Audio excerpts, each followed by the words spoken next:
cho con dạy mù chỉ nó lo lú chỉ nó cha sò cho tao trong lò có mù gió nhẹ để gì lì nu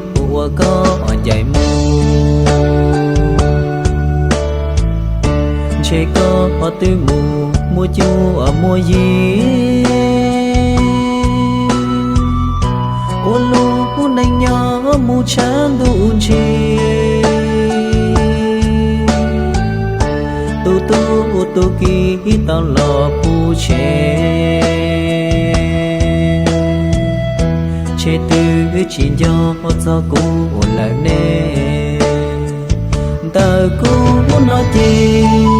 ô lú nên khó chia khổ vì gió mù gió tao tu chỉ do thiên lý cho con cầu mong tu do thiên lý sa mong tôi kia chào con bao ly thằng ta chia cu vua con chế tư chỉ khó ở cụ chi luôn nó chế tư chỉ cho có ta bao nó chế tư chỉ nhua cụ chi luôn nó hãy thi cho có tiếc cũng cho có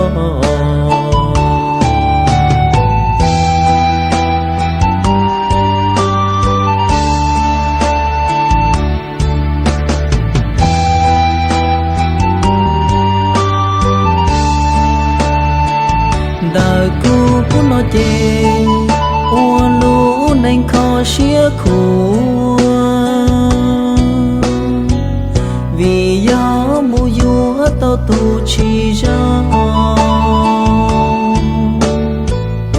thiên lý cho con cầu mong tu do thiên lý sa mong tôi kia cháu con bao ly thằng ta chia cũ vua con chế tư chỉ khó ở cụ chia luôn nó chế tư chỉ do có ta bao nó chế tư chỉ nhu cụ chia luôn nó hãy thi cho có tiếc cũng cho có hãy thi cho có tiếc cũng cho có